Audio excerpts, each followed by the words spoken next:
नमस्कार, आप देख रहे हैं जौहर झारखंड। मैं हूं आपके साथ विभा उपाध्याय। बुलेटिन की शुरुआत इस वक्त बड़ी खबर के साथ। रांची के सीएमओ दफ्तर के दूत सूरज कुमार ने ईडी अफसरों को सील बंद लिफाफा सौंपा है।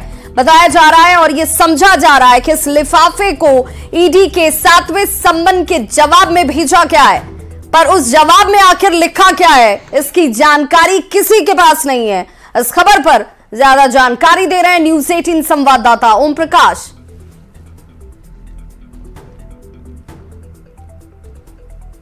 क्या है सूरज जी, क्या लेके आए थे?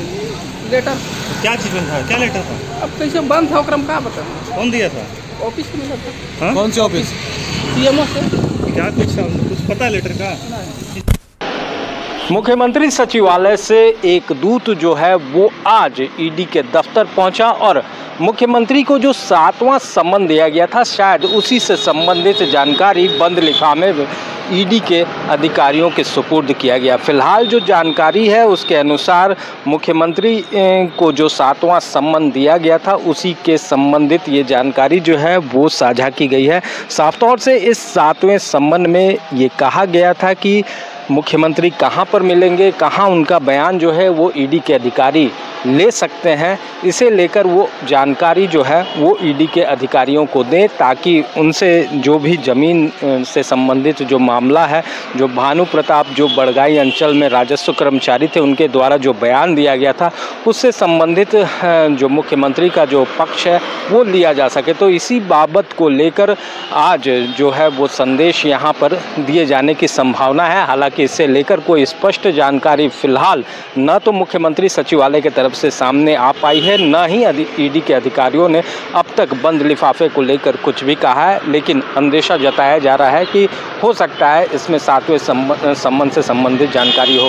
अब देखना होगा कि इस पूरे मामले में क्या कुछ नया मोड़ आता है और जिस तरह से झारखंड में जो राजनीतिक भूचाल मचा हुआ है वो कब तक स्थिर हो पाता है। रांची से न्यूज़ 18 के लिए ओम प्रकाश। तो झारखंड में मची सियासी उथल पुथल के बीच बीजेपी के प्रदेश अध्यक्ष बाबूलाल मरांडी का बयान सामने आया।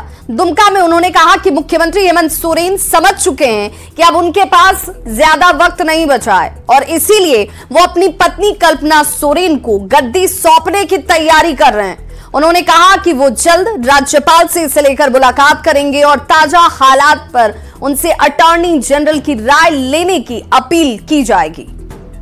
हेमंत सोरेन जी ने अगर कोई गड़बड़ नहीं किया है तो फिर डर काहे को, किस बात की वो चिंता करते हैं। तो सीना तान के जाते ईडी के दफ्तर में और जाकर के सारी बातें वो बताते, जो लोग पूछते वो सब उसका जवाब देते। लेकिन यहाँ तो हेमंत सोरेन को खुद को पता है कि हम किस प्रकार से फंसे हुए हैं, क्योंकि उनको तो पता ही है कि उन्होंने जो गड़बड़ किया है तो उसका सजा तो उनको मिलना है, ये उनको खुद पता है। तो झारखंड में सियासी हलचल के बीच पिता शिबू सोरेन से मुख्यमंत्री हेमंत सोरेन ने मुलाकात की और दोनों के बीच तकरीबन 20 मिनट तक बातचीत हुई है। यह कहा जा रहा है कि मुख्यमंत्री ने पिता को ताजा हालात की जानकारी दी। इससे पहले मुख्यमंत्री ने महाधिवक्ता से ताजा हालात पर कानूनी सलाह ली थी। कल मुख्यमंत्री आवास में विधायक दल की बैठक भी बुलाई गई है जिसमें जेएमएम, कांग्रेस और आरजेडी के विधायक शामिल होने वाले हैं। समझा यह भी जा रहा है कि कल की बैठक में कुछ बड़ा हो सकता है। इससे पहले 1 जनवरी को गांडे के जेएमएम विधायक सरफराज अहमद ने इस्तीफा दे दिया था और अब गांडे सीट खाली हो चुकी है। इस सीट पर मुख्यमंत्री हेमंत सोरेन की पत्नी कल्पना सोरेन के चुनाव लड़ने की चर्चा इस वक्त जोरों पर है, क्योंकि बदले हालात में मुख्यमंत्री हेमंत सोरेन पत्नी कल्पना सोरेन को गद्दी सौंप सकते हैं।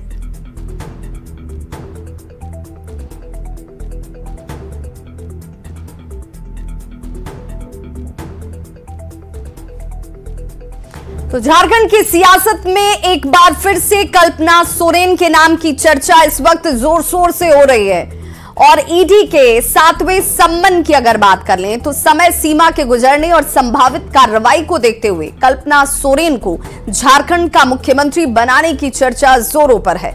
कल्पना सोरेन झारखंड के मुख्यमंत्री हेमंत सोरेन की पत्नी हैं। 7 फरवरी 2006 में उनकी शादी हुई। मूल रूप से ओडिशा के मयूरभंज की रहने वाली कल्पना सोरेन का जन्म साल 1967 में रांची में हुआ था। उन्होंने ग्रेजुएशन तक की पढ़ाई की है।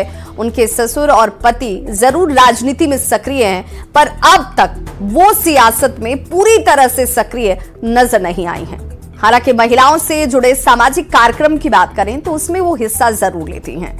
कई मौकों पर उन्होंने मुख्यमंत्री पति हेमंत सोरेन के साथ खड़े होते हुए अपना साथ और सहयोग जरूर दिया है। ऐसे में उन्हें भविष्य का मुख्यमंत्री बताया जा रहा है कि हो सकता है कि वो भविष्य में मुख्यमंत्री के पद पर नजर आए। झारखंड की राजनीति में आगे अब क्या होगा, ये सवाल इस वक्त सबसे ज्यादा चर्चा में है। सारे लोग ये सवाल जरूर पूछ रहे हैं, इस पर सबकी निगाहें जाकर टिकी हुई हैं। भविष्य की राजनीति को लेकर कल सीएम आवास में सत्ताधारी दल के विधायकों की एक बड़ी और महत्वपूर्ण बैठक भी होने वाली है। जेएमएम महासचिव विनोद पांडे ने कहा है कि इस बैठक में ताजा राजनीतिक हालात पर चर्चा होगी। हालांकि उन्होंने राजभवन से समय मांगे जाने से फिलहाल इनकार कर दिया है।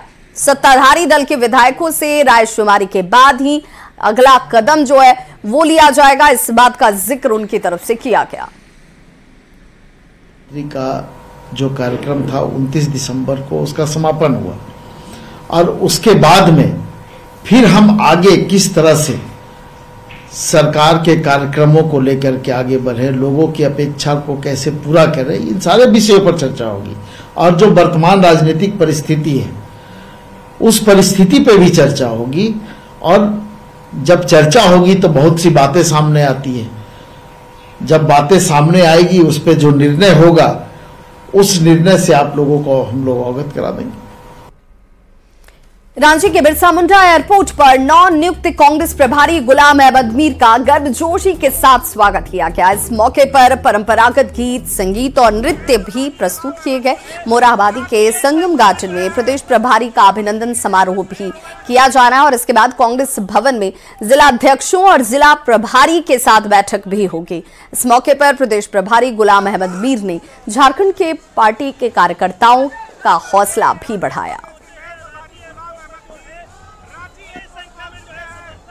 तो खुशी है कि पार्टी हाईकमान ने मुझे झारखंड की जिम्मेदारी दी और झारखंड बहुत ही वाइब्रेंट स्टेट है और यहाँ ऑलरेडी कोalition सरकार हमारी कांग्रेस और जेएमएम की चल रही है। अभी जेएमएम में क्राइसिस सामने आई है, सीएम पर कार्रवाई होने वाली है, आगे बढ़ाएंगे, कांग्रेस का क्या स्टैंड रहेगा? वो आगे बात करेंगे, अभी तो मैं पहला कदम रखा हूँ। और अवैध